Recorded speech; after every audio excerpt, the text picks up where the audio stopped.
What's going on, people? It's your boy Astro, aka the Galaxy Shogun, and I am here in Tokyo, specifically Shinjuku, which, as I say all the time, I live in Japan, but I don't actually live in Tokyo, so I'm just out here visiting some friends, so it's been a pretty good time. Haven't been in Tokyo for a little while, so that's cool. But aside from that, One Piece chapter 1157.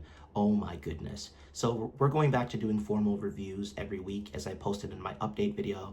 A lot of people didn't watch that, so I will remind people I will be doing a short review that will be under 3 minutes every single week, and I will also be doing a full review. The short review will come out basically as soon as the official chapter comes out. Since I live in Japan, I don't want to basically be posting before the official's out. I just want to, try to follow the rules as best as possible and not kind of screw myself in the long run, just in case. Just want to be kind of careful in that sense and make sure I'm respecting kind of the way things go here. So yeah, I will not be posting any reviews or anything before the official drops, just to cover my butt a little bit there.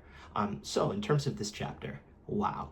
As I said in my other video, my short, it's crazy to think that the entire God Valley situation could seriously be because of Shakky.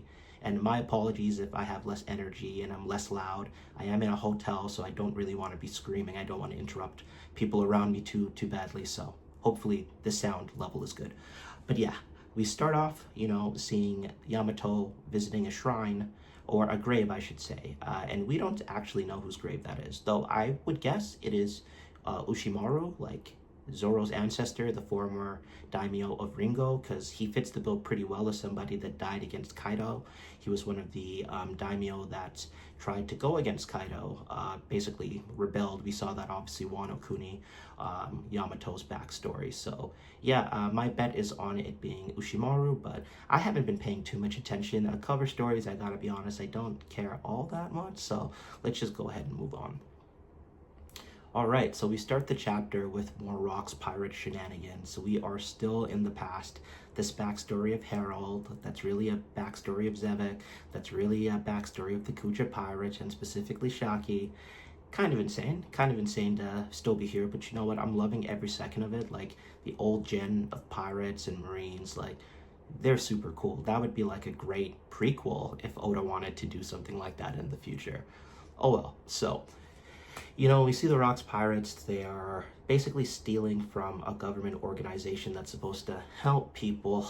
A lot like real life, this organization is not actually intending, or at least the implication is, they're not looking to actually give the money to the people that they are raising on behalf of, I should say.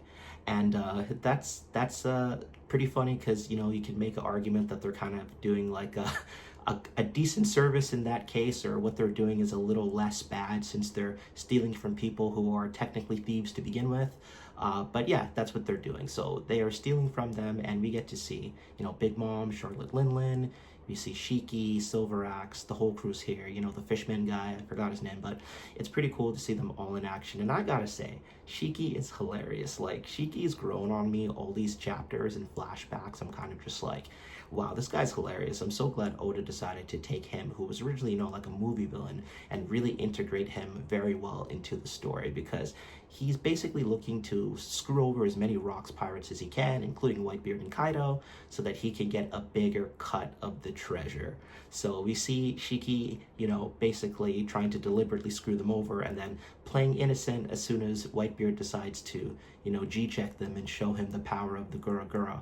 And it's cool kind of seeing Whitebeard, before he's Whitebeard, I should be calling him Edward Newgate, talking to, a younger Kaido, letting him know, hey, son, hey, young one. Well, obviously not son. I don't think he refers to him like that, but, giving him some OG advice, saying, hey, when you pick a devil fruit, you got to make sure that it's a good one, because you only get one pick.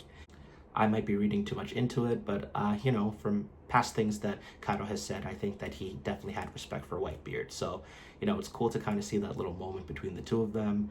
And yeah, just going forward, we see the Rocks pirates escaping, the Marines come, and we find out that the Rocks pirate have sank like 14 ships and have done like a crazy amount of damage. So, we got some heavy hitters in that group. That's not necessarily a surprise that they would have a reputation like that at this point. We move on further in the chapter, seeing Harald. He comes across the Marines, and obviously Harald is trying to make a bid to be a part of the world government. Well, we got some more government corruption. That should be that should basically be the name of this chapter, government corruption, given that we see, CP, or the government, some piece of it, trying to take advantage of a non-affiliated nation, like probably going to make them slaves with the celestial dragons or something like that, because Harald sees this and he is not a fan, because this nation actually helped Elbaf when they were having food shortages. So Harald feels an obligation to not just sit back and watch this happen. And then we have the very scummy government worker that basically says, hey, you're in consideration for being a part of the world government. It's not going to be wise if you try to interfere here. And it's gross, man. This is how politics and stuff really works in the real world. But Harald didn't care. He's a man of strong character, and I respect that. It's in a similar vein to Luffy punching the celestial dragon. He knows what the government means and the celestial dragons, and he's seen it, but some things you just can't sit by and idly watch. So, definitely makes me respect Harald's character a lot more, seeing him intervene and save them. He has a strong sense of duty, and he's a good man overall from what I see, especially at this time of his life.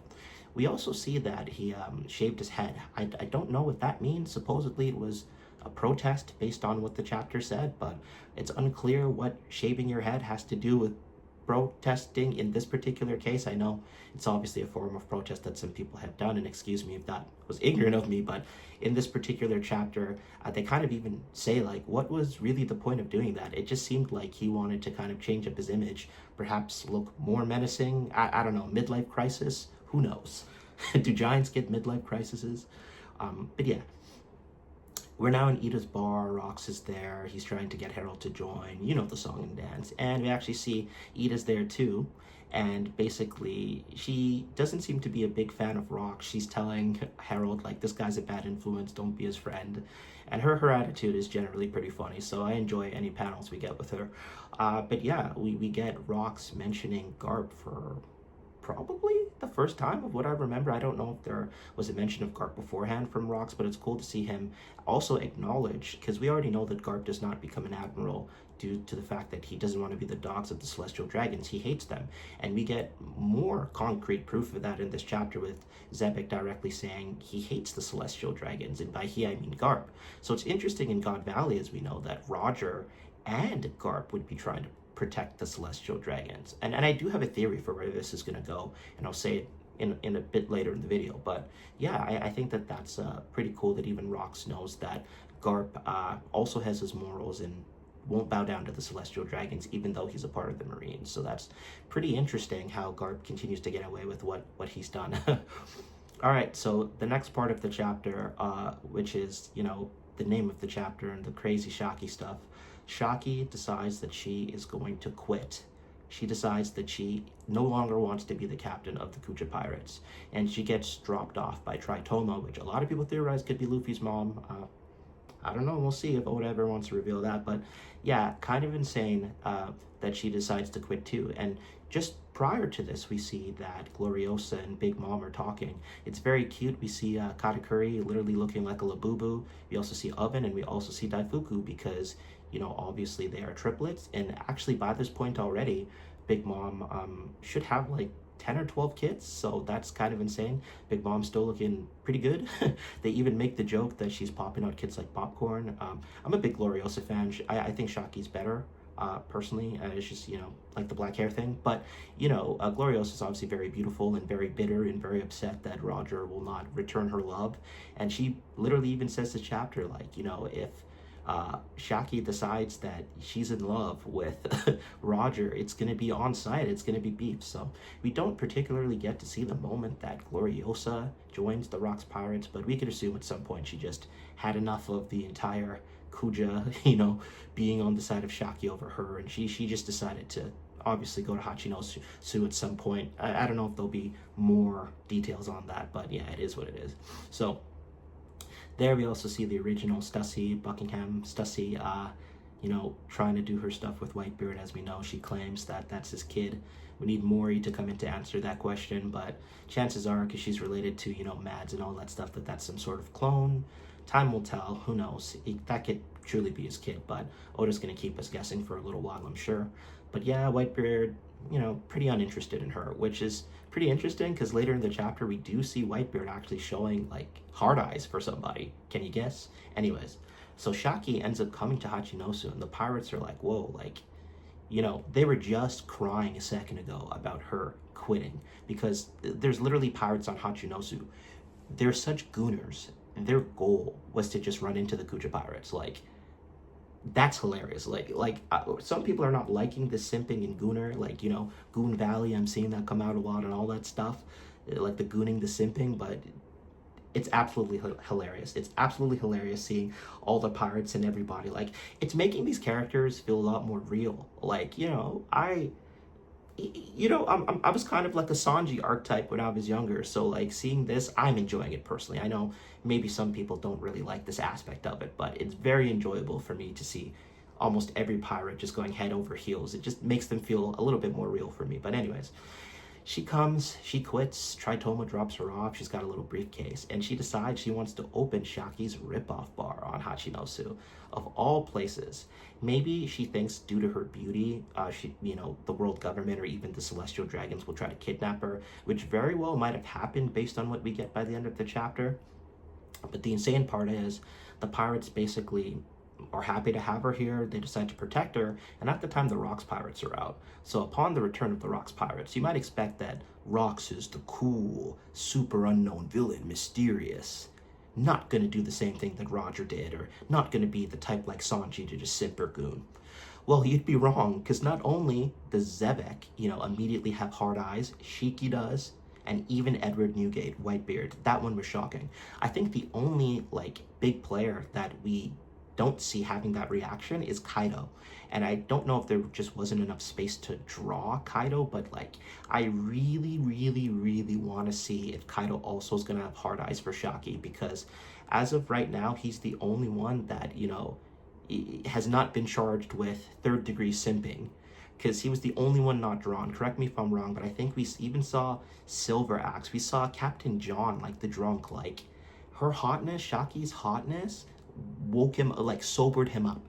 It's insane, the friggin' aura and the she has to be better looking than Hancock in canon based on these reactions, songs or birds losing their song and flowers wilting. This stuff is just hilarious. Oda's obviously having a lot of fun with this, but yeah, moral of the story, she opens the rip-off bar right there on Hachinosu. So from that point onwards, Shakky was known as the crown jewel of Hachinosu. And we've heard that term before, and we even see the Gorosei Marcus Mars. He says we gotta kill Rocks. So if Harald wants to join the world government, he's gotta kill Rocks. We don't know how that's gonna look, but we definitely know what happens in God Valley. And the reason I bring up the crown jewel was stolen from Hachinosu. And based on this chapter, the crown jewel is Shakky. And we already know the celestial dragons are disgusting and what they do. They steal wives, women. What happened to Ginny? Already I need to say, if God Valley becomes Goon Valley, I have way more respect for it than Dragon just sitting back is Guinea got taken.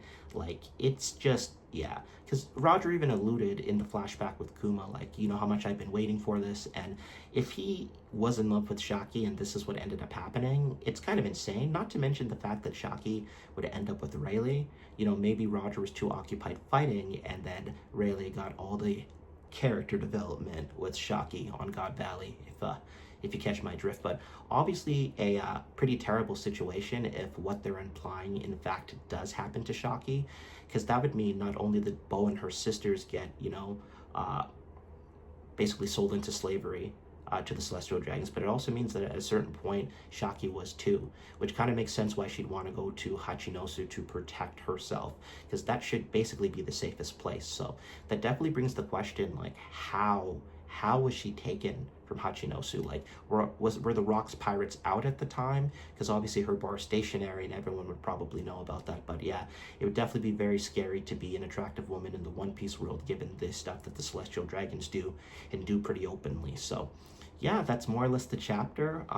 Sorry for everybody that thought Zebek was going to be this super badass, mysterious anime character. He's just a regular dude with dreams, and very reminiscent of like a Luffy that actually cares about women. Like it's kind of amazing to see. Actually, I'm really loving this. Like I seriously, I'm loving the depth that we're getting from all of the Rocks pirates, and I'm loving Rocks. Like I'm at the point where I'm having a hard time seeing myself like disagree with what he possibly will want to do to the celestial dragons. I feel like by the end of God Valley, like this flashback, I'm gonna be like, maybe Roger and Garp were the ones in the wrong, you know? Like, who knows how it's gonna go. But anyways, this has been my chapter review. I want to keep these relatively short. Chapter 100, chapter 1157. Hope you enjoyed the review. If you do, go ahead and hit that like button. Let me know your thoughts on the chapter. Did I forget anything? Anything you want to ask me about, go ahead, put it there. And definitely subscribe if you have not done that already. It's been your boy Astro, aka the Galaxy Shogun. Peace.